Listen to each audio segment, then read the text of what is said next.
Hello, everyone. My name is Luke Myers, and today we'll be taking a look at my Wakelet collection that was created for my Digital Marketing Fundamentals class this summer of 2022. Each one of these different segments here will discuss a different section of the book, typically separated by chapters. Some of them are grouped together, as you can see. Each chapter in the Marketing Rebellion book discuss different ways to humanize the marketing strategy that you may create in the future.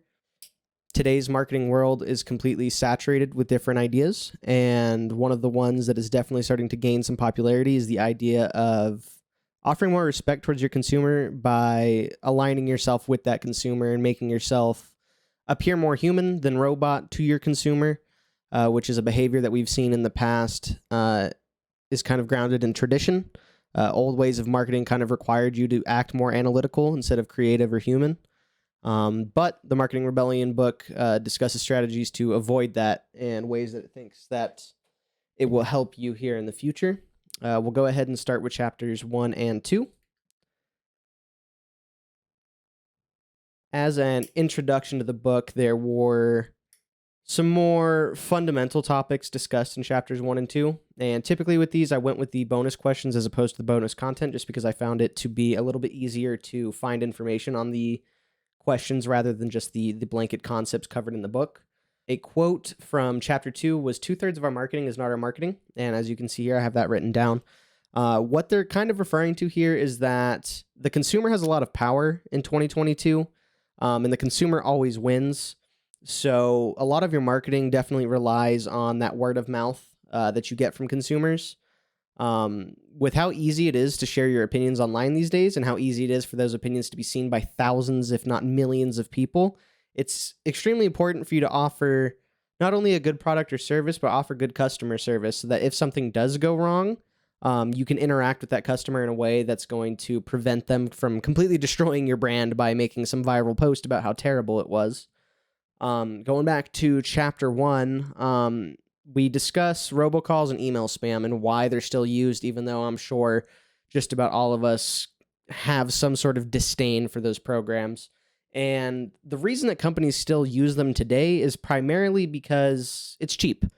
It's an affordable way to deal with your customers if they have an inquiry, and it's also an affordable way to send them material as far as marketing, email marketing is concerned. The problem that you kind of need to avoid with email marketing is you don't want to spam your consumer, because yes, the potential there for somebody to inevitably click on your link and buy something from you is there. You don't want to ruin other potential clientele that are just going to immediately disregard your company because you spammed them with emails. Email marketing is extremely effective, and like I have here, it's relatively inexpensive compared to a lot of other marketing strategies or marketing tools. But the problem with email marketing is it has to be done exactly correct. If it's not done exactly correct, then your consumers are going to dislike what you have to offer, or they're not even going to look at what you have to offer. So it's important to go ahead and keep that all following the best practices as to avoid it being seen as just spam. But overall, companies seem to be using these systems still just because they're more affordable. But it seems like some of them may not be using them in the right way, especially since it's become such a popular opinion that these different programs like robocalls and email spam, it's become clear that these are nothing but a cheap tactic to try to get clicks, and people are starting to wisen up to that, and they're starting to avoid companies that utilize strategies like this. Let's go ahead and move on to chapters 3, 4, and 5. And we have a little bit more content here, so we'll go over this a little bit more briefly than we did chapters 1 and 2. We'll go ahead and start here at chapter 3. And in chapter 3, the topic that I went ahead and discussed is the power of having personal brands amongst your employees. As somebody who's worked in a variety of fields, be it the restaurant service, retail, delivery, any of those kind of standard customer service jobs, it's been disappointing when I've had to work for someone that doesn't actually care about what I have to say as an employee. And what that does is eliminates the possibility for your employees to have a personality or a story that's going to reflect positively on your company. If somebody walks up to your employee and they go, yeah, I hate working for them, there's no aspects here that I enjoy, I don't get to be myself, then customers are going to look at that and realize, well, if that's what they're doing to their employees, then obviously they can't care that much about their consumers. So Investing some resources into encouraging your employees to have some sort of personal brand when it comes to being underneath your brand is crucial. Today, customers are smarter than they ever have. Every day, the customer base for whatever you're selling gets smarter, and that's just how the internet and online marketing works and digital marketing works. So, permitting your employees to sell your brand for you in a way that both benefits them and your brand is crucial. As we move on to chapter 4, we're discussing the topic of having such a large consumer and fan base that you may no longer need to market. Of course, it's weird to discuss the idea of no longer marketing for your brand, but in some instances it may be appropriate, but for the most part I find that it's probably not. In here, I discuss Call of Duty, which is one of the largest gaming titles of the last, basically every year for the last 10 or 11 years. It's been the largest title that sells every year. And that means that they have millions upon millions of fans and already, current customers, but they don't stop marketing. And I think this is a good example to follow suit to, because this is something that is so massive that even with that massive scale of customers, the massive scale of their marketing strategy, they're still working towards improving it. And as we can see here, we have the official trailer for the title that we'll be releasing this year, and it's already garnered millions of views. And some of those might be new consumers, and some of them might be your current consumers, but regardless, they're still putting out marketing material that could be useful in getting those new consumers to come to your brand, even whenever you're such a recognized name. In Chapter 5, we're discussing the idea of reaching back to your community, trying to support your community, and therefore getting support back from your community. The example that I chose here was some Papa John's community efforts. I used to work for Papa John's, and my particular location constantly did volunteer events, or they sponsored events, or we would sell our food at the local university whenever it came to sports games, be that football or baseball or anything. My store did work really hard to try to work with the community to keep that recognition and respect there. In smaller communities, it may be more important, or if you're a smaller business, it may be more important. But I think for any company that's trying to either support their community or get that support back from their community to help advance their brand, it's important to provide the community with little looks into what you guys are capable of doing for them. The last thing that anybody wants is to be working in their community and the entire community hates you. You don't want the community to look at you and go, they've never done anything for us, so why should we go ahead and support them? So little things like setting up barbecues or small events and sponsoring those small events, or at least catering to those small events, can be really good. It can help your community really look at you as part of them instead of just being another business that happens to be there. You'll lose these things that, as you look at these bigger corporations, you'll lose kind of the personal side of it. Something like Walmart, even whenever they're sponsoring something, it feels wrong just because it's so big. But if you do that right, even as a big conglomerate, as a big corporation, you can still serve back to your community, just maybe not in the same way that a small business could, just because you won't have the same level of trust that a local business has, but you can still work towards building that trust and that respect from the community that you're in. Now that is super important because everybody feels kind of separated in the digital age. So showing the human side of your company by supporting the community that supports you is a good way to go. Next, we will be looking at chapters 6 and 7. So for chapter 6, I wanted to discuss aligning your values with that of your customer and how to avoid making that look like you're pandering to them. The last thing anybody wants is for them to have a really good marketing strategy, have it implemented, go through doing it, and then all of a sudden everybody still dislikes your product. And that can happen whenever you try to align yourself with your customers, but it's only kind of to chase the trend. Avoiding hypocrisy is extremely important. You don't want to be the guy that says you support, you support workers' rights, but you're functioning out of a different country where maybe those workers' rights are fewer or less powerful, because then everybody's just going to look at you and see that you're just trend hopping. They're going to look at you and see that you don't actually believe in the things that you're saying because you're saying not to do something while doing it. That's something to avoid in 2022 because it's really easy to talk about your company to a lot of people compared to how it was in maybe the 80s or 90s. In 2022, all it takes is one post to go somewhat viral, and then all of a sudden you have a massive PR problem on your hand. So aligning yourself with your consumers is absolutely important and it's crucial, but it's also crucial to ensure that you're not just pandering to them. Make sure that you're aligning yourself in the right way and actually behaving in the way that you say that you support. Make sure that you're doing the things that your customers want you to do instead of just saying you're going to do it.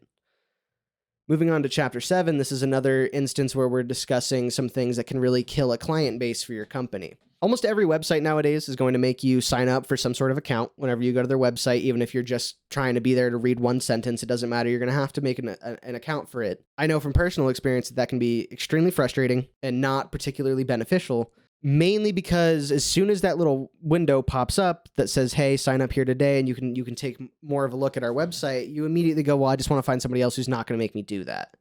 And in certain cases, it is important to go ahead and have an account process set up for your company, but do it in a way that's respectful to your customer. A lot of what was discussed in chapter 7 was how to be more respectful to your customer.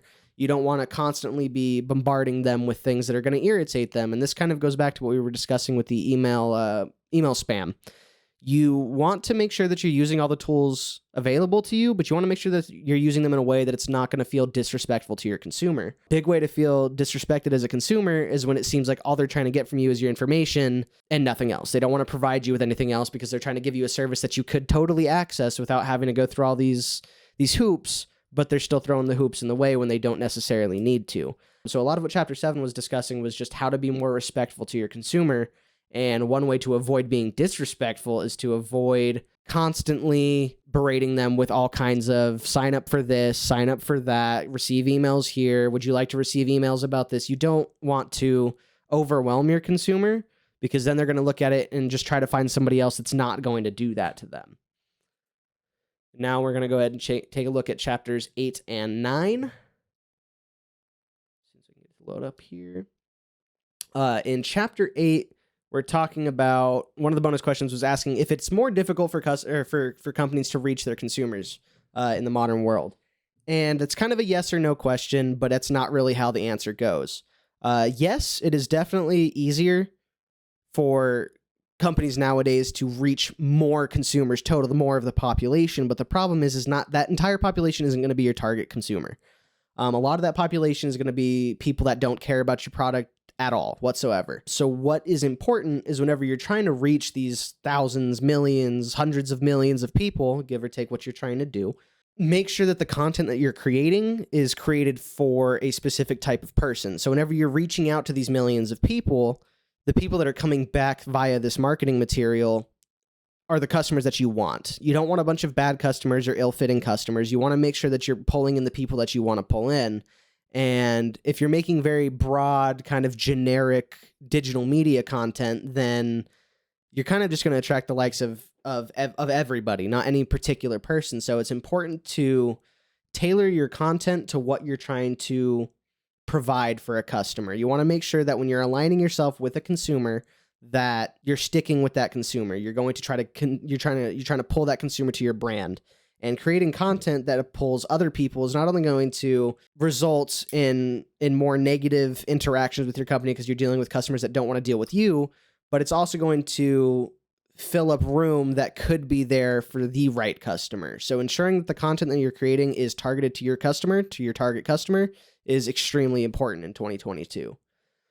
Moving on to chapter 9, we are looking at the importance of face-to-face marketing. So this is marketing in the real world, in person. Chapter 9 discusses it as something that can really make your company what it needs to be to progress and grow larger. Face-to-face interactions such as, setting up events, or say you make skateboard wheels. If your company makes skateboard wheels and you're trying to do a face-to-face marketing event, one possibility would just to be to set up a skate day.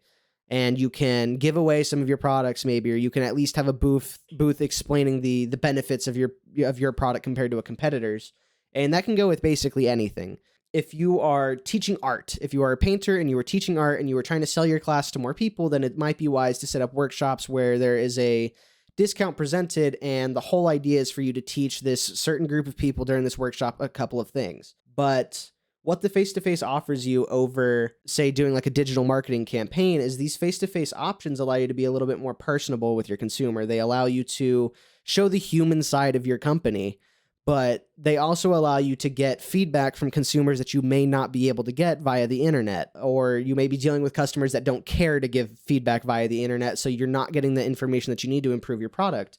But doing these face-to-face events lets you not only see your consumer, it lets them see you, and it lets them share their ideas with you, and you share their ideas with them, so that in the future you can create the best product possible for that target consumer. Real events are definitely popular, especially in a post-pandemic world where everybody is still trying to get back to normal and everybody is looking forward to things to do.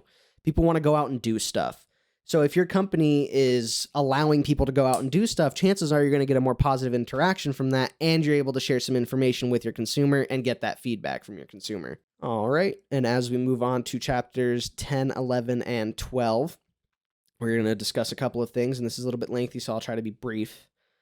Let's start with chapter 10. And in chapter 10, we're discussing word of mouth marketing. This kind of goes back to what we were discussing in chapter 9 with the face-to-face marketing, but it's a little bit different.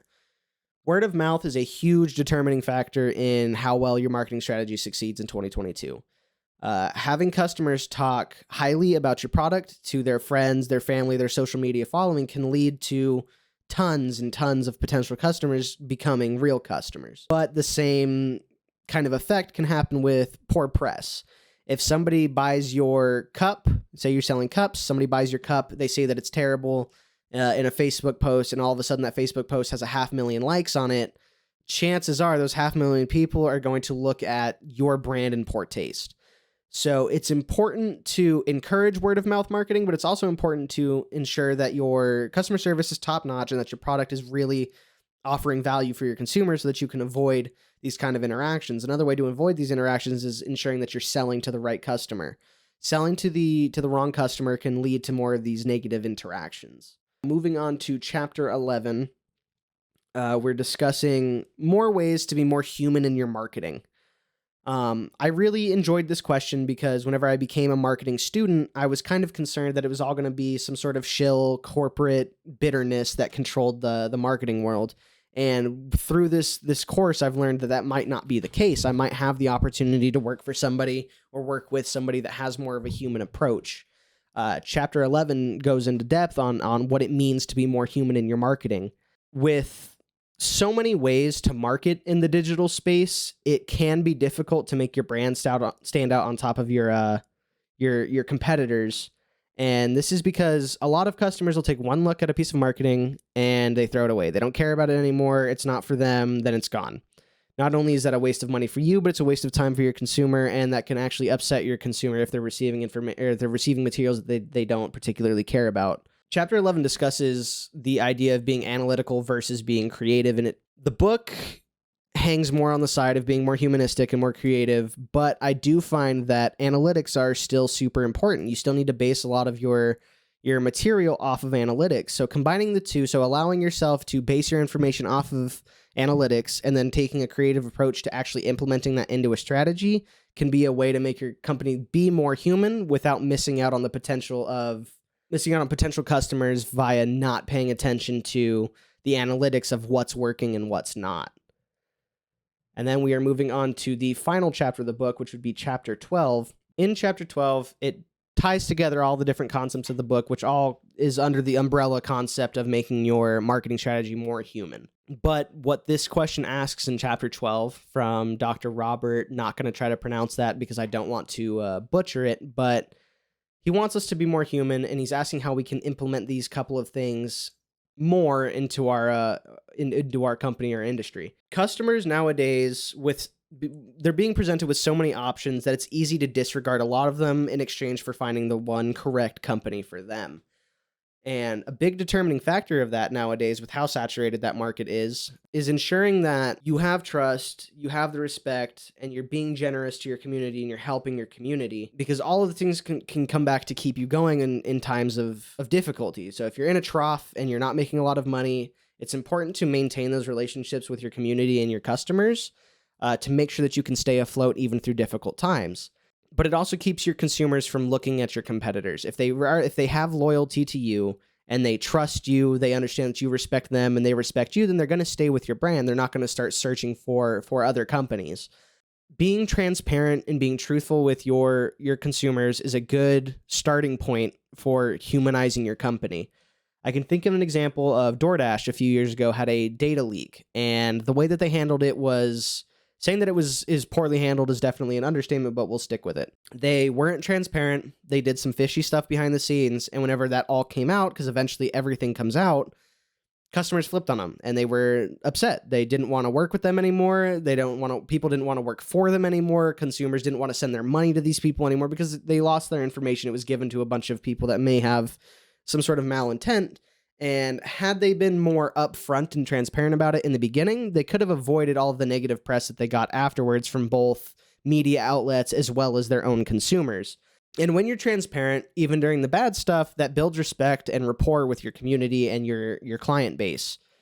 People see that, yes, you're human. You made a mistake and mistakes happen. Humans make mistakes. But whenever you lie about it, all they're going to think about after that interaction, after all of this information has come out, is they're going to think about how in the event that this happens again, you're probably going to lie about it again.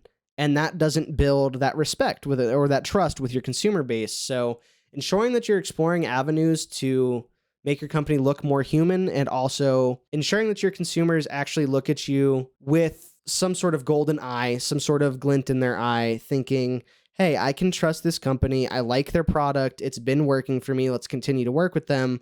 But as soon as you get rid of that trust and respect, that idea doesn't cross their minds and they're just done with your company. And that's something to avoid. With that being said, that would be the end of my Wakelet collection for my Digital Marketing Fundamentals course, summer 2022. I hope you guys enjoy. I hope you agree with some of my statements that I've made here and with some of the concepts that I've discussed. And I look forward to continuing my work in the marketing world. Thank you.